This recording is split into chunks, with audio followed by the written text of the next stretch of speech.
تبلیغی جماعت پر اعتراضات اور جوابات۔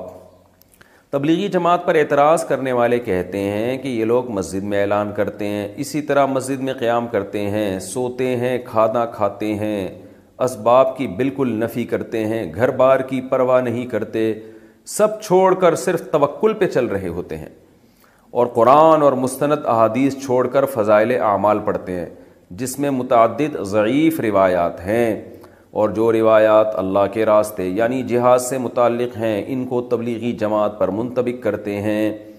براہ کرم ان اشکالات کا جواب دیجئے۔ معاذ صاحب کراچی سے۔ معاذ صاحب نے بہت سارے سوال کیے ہیں۔ پہلا سوال یہ کہ یہ لوگ مسجد میں قیام کرتے ہیں، مسجد میں سوتے ہیں، تو بھائی مسجد میں قیام کرنا بھی جائز ہے، مسجد میں سونا بھی جائز ہے۔ حضرت علی رضی اللہ تعالیٰ عنہ مسجد میں ہی تو آرام فرما رہے تھے جب رسول اللہ صلی اللہ علیہ وسلم ان کے پاس گئے تو مسجد نبوی کی مٹی آپ کے رخسار مبارک پہ لگ گئی تھی، تو اسی پہ نبی صلی اللہ علیہ وسلم نے ابو تراب سے آپ کو خطاب کیا ہے، مٹی والے۔ حضرت عمر نے ساری زندگی کے لیے اپنی کنیت ابو تراب ہی کر دی۔ تو ہاں، صرف سونے کے لیے مسجد میں جانا، گپے مارنے کے لیے مسجد میں جانا یہ ٹھیک نہیں ہے۔ تو تبلیغ والے گپے مارنے کے لیے تو نہیں جاتے نا، وہ تو دین کی تبلیغ کے لیے جاتے ہیں، تو جائز ہے، سونا بھی جائز ہے، قیام کرنا بھی جائز ہے، اعلان کرنا بھی۔ اعلان بھی کوئی بچوں کی گمشدگی کا اعلان تو نہیں کر رہے ہوتے کہ ایک بچہ نیلے رنگ کی لیکر اور پیلے رنگ کا بنیان پہنا ہوا ملا ہے، جن صاحب کا ہو آ کے لے جائیں، تو وہ تو دین کا اعلان کر رہے ہوتے ہیں، تو کوئی حرج نہیں ہے اس میں۔ رہا یہ مسئلہ کہ کھانا کھاتے ہیں تو مسجد میں کھانا کھانا بھی جائز ہے، ناجائز ہونے کی کوئی دلیل نہیں ہے۔ ہاں، مسجد کے آداب کا خیال کر کے کھانا کھانا چاہیے۔ اعتکاف والے نہیں کیا کھانا کھاتے مسجد میں، اسباب کی بالکل نفی کرتے ہیں وہ۔ اچھا، یہ کہتے ہیں اسباب کی نفی کرتے ہیں، یعنی اللہ سے ہوتا ہے، اللہ کے علاوہ سے نہیں ہوتا۔ تو یاد رکھیں، تبلیغ والے جب یہ کہتے ہیں نا اللہ کے علاوہ سے نہیں ہوتا، تو اس کا مطلب یہ ہوتا ہے کہ اصل کرنے والا اللہ ہے۔ وہ یہ نہیں کہتے کہ اسباب اختیار نہ کرو، اسباب اختیار تو کرتے ہیں، تبلیغ والے بھی تو اسباب اختیار کرتے ہیں۔ رائے میں ڈاکٹر بھی بیٹھے ہوئے ہوتے ہیں، کوئی بیمار ہو جائے گا تو ڈاکٹر اس کا علاج کریں گے، سیکیورٹی کا انتظام بھی ہوتا ہے، پانی کا ٹینک بھی ہوتا ہے۔ اگر وہ اسباب کی بالکل نفی کر رہے ہوتے تو وہ کہتے کہ نہ ہمیں پانی کی ضرورت، نہ واش روم کی ضرورت، بیت الخلاء بھی اللہ کرا دے گا، اور جناب وضو بھی اللہ کرا دے گا، پانی کی ضرورت نہیں ہے، اور باہر جو ہوٹل بنے ہوتے ہیں کھانے کے ان کو بھی اڑا دیتے کہ چلو یہاں سے جاؤ، یہ سارے لوگ اللہ سے مانگیں گے، آسمان سے دسترخوان اترے گا۔ تو ہر چیز کا ایک مطلب ہوتا ہے۔ تبلیغ والے جب یہ کہتے ہیں کہ اللہ سے ہوتا ہے، اللہ کے علاوہ سے نہیں ہوتا، اس کا مطلب یہ ہے کہ اللہ کے علاوہ سے جو ہوتا ہوا نظر آ رہا ہے اس میں بھی کرنے والی ذات اللہ کی ہے، تو اس لیے اصل نظر اللہ پہ رکھو، اسباب اختیار کرو، مگر دل میں یہ عقیدہ رکھو کہ ان اسباب میں جان اللہ ڈالے گا، اللہ نہیں چاہے گا تو پوری دنیا کے بھی اسباب اختیار کر لیں کچھ نہیں ہوگا۔ تو یہ اصل کانسیپٹ ہے تبلیغ جماعت والوں کا، اور یہ بالکل شریعت کے عین تقاضوں کے مطابق ہے۔ ہاں، کوئی عامی آدمی جس کو علم نہ ہو وہ اسباب کی بالکل یہ نفی کر دے اور وہ کہے کہ دکان چلانی نہیں ہے، بس اللہ رزق دے گا، تو پھر تبلیغ کے اکابر اس سے بری و ذمہ ہیں، وہ اس کا اپنا مسئلہ ہوگا، اپنا ذاتی وہ ہوگا۔ وہ تبلیغ والے جو علماء ہیں وہ ایسی باتیں نہیں کرتے، یا ان کا یہ کانسیپٹ نہیں ہے۔ تو اسباب سے ہونے کا مطلب کیا ہے کہ یعنی اسباب سے نہ ہونے کا مطلب یہی ہے کہ جیسے وہ ایک مثال بھی دیتے ہیں نا کہ آگ کا کام ہے جلانا، لیکن ابراہیم علیہ السلام کو آگ میں ڈالا گیا تو آگ نے نہیں جلایا، اس سے پتہ چلتا ہے جلاتا اصل تو اللہ ہے۔ اب اس سے تبلیغ والے کبھی یہ ترغیب نہیں دیتے کہ آپ بھی آگوں میں چھلانگ لگایا کرو، یا چولہا گھر میں جل رہا ہو تو چائے کا برتن رکھنے کے بجائے دودھ اور پتی کھا کے خود اس چولہے پہ بیٹھ جایا کرو تو اللہ اپنی مرضی سے تمہیں بچا لے گا، تو کبھی بھی نہیں ایسا کہتے بھائی آگ سے دور بھاگو۔ تو اس کو سمجھنا چاہیے کہ وہ کیا وہ ذہن بناتے ہیں کہ اللہ پہ اعتماد کرو، اللہ پہ توکل کرو، اسباب اختیار کرو، مگر نظر کس پہ رکھو؟ اللہ پہ، یہ مقصد ہوتا ہے اس کا۔ اور یہ جو آپ نے بات کی ہے کہ جی وہ یہ کہتے ہیں گھر کی بار کی پرواہ نہیں کرتے، یہ بھی غلط ہے، کہتے ہیں سب چھوڑ کر صرف توکل پہ چل رہے ہوتے ہیں۔ کچھ لوگ ایسا کرتے ہیں، بالکل کرتے ہیں، میں نے بھی دیکھا ہے، بیوی بچوں کی تربیت کی بھی فکر نہیں ہوتی، ان کے بزنس کی بھی، کاروبار کی بھی، کھلانے کی بھی فکر نہیں ہوتی، چلے کے لیے نکل گئے، 4 مہینے کے لیے نکل گئے، پیچھے بیوی بچے دھکے کھاتے پھر رہے ہیں، کھانے کو نہیں ہے۔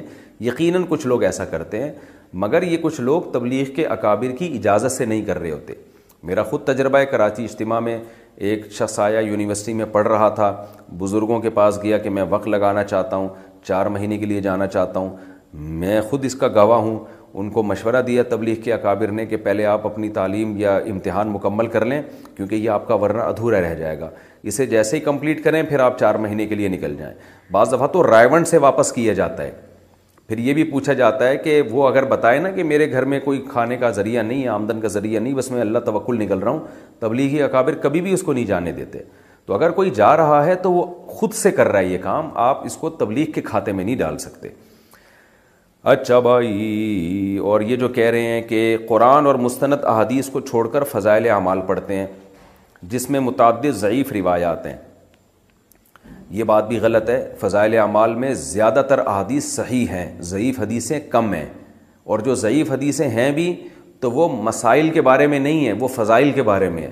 بہت بڑے بڑے علماء محدثین گزرے ہیں جن کا یہ کانسیپٹ تھا کہ ایک عمل کی فضیلت اگر صحیح حدیث سے ثابت ہو تو اس کی فضیلت کو 4 چاند لگانے کے لیے ضعیف حدیث پیش کی جا سکتی ہے۔ یہ تو بہت زیادہ ہے، تبھی حدیث کی کتابوں میں صحیح حدیث کے ساتھ ضعیف حدیثیں بھی بھری ہوئی ہیں۔ تو وجہ اس کی یہی ہے کہ بھئی اس سے کوئی شرعی مسئلہ ثابت نہیں ہو رہا، فضائل اعمال مسائل کی کتاب تو ہے نہیں۔ تو یہ ان کا کانسیپٹ تھا کہ بھئی ایک چیز جیسے نماز کی فضیلت پر صحیح حدیثیں بہت ہیں، وہ صحیح حدیثیں بھی فضائل اعمال میں ہوں گی، کچھ ضعیف حدیثیں بھی ہوں گی، لیکن وہ ضعیف حدیثیں اسی صحیح حدیث کی تائید کر رہی ہوتی ہیں۔ تو اس لیے یہ ایک نعرہ پوری دنیا میں خام خواہ میں پھیلا دیا گیا ہے کہ فضائل اعمال میں من گھڑت قصے ہیں، فضائل اعمال میں ضعیف روایتیں ہیں۔ ایسا نہیں ہے، ضعیف روایتیں بھی ہیں لیکن بہت ساری صحیح روایتیں بھی ہیں، اور ان سے جو مضمون ثابت ہو رہا ہے وہ شریعت کے مطابق ہے۔ ہاں کچھ جگہیں ایسی ہیں جہاں مسائل ہیں اور اس میں ضعیف حدیث ہے، تو وہ غلط بات ہے، وہ پھر آپ علماء سے پوچھیں گے تو علماء آپ کو بتا دیں گے۔ تو ایسے تو دنیا میں کوئی بھی کتاب ایسی نہیں ہے جو نقص سے پاک ہو، صرف اللہ کی کتاب قرآن ہے جس میں کوئی عیب نہیں ہے، وہ ہر قسم کے نقص سے پاک ہے۔ باقی تو دنیا میں ہر کتاب میں کچھ نہ کچھ سقم پایا جاتا ہے، کوئی بھی کتاب لیں گے کچھ نہ کچھ سقم ہوگا اس کے اندر، تو اس لیے اس کو بیان کرنے میں کوئی حرج نہیں ہے۔ اب تک تبلیغی جماعت فضائل اعمال ہی پہ چل رہی ہے، تو ہم نے نہیں دیکھا تبلیغ والوں کے عقیدے خراب ہوئے ہوں، بلکہ تبلیغ والے جتنے توحید پرست ہوتے ہیں اتنے تو ہمیں دوسروں میں توحید نظر نہیں آتی۔ کبھی نہ قبروں پہ جاتے ہوئے دیکھیں گے آپ، نہ کبھی کسی قبر سے مانگتے ہوئے دیکھیں گے، اللہ پہ اعتماد اور توکل کرتے ہیں، تو یہ تو سارا فضائل اعمال کا نتیجہ ہے۔ ایک اور اعتراض فضائل اعمال پہ یہ کیا جاتا ہے کہ اس میں من گھڑت قصے ہیں، یہ بات بھی غلط ہے۔ من گھڑت کی ڈیفینیشن کیا ہے؟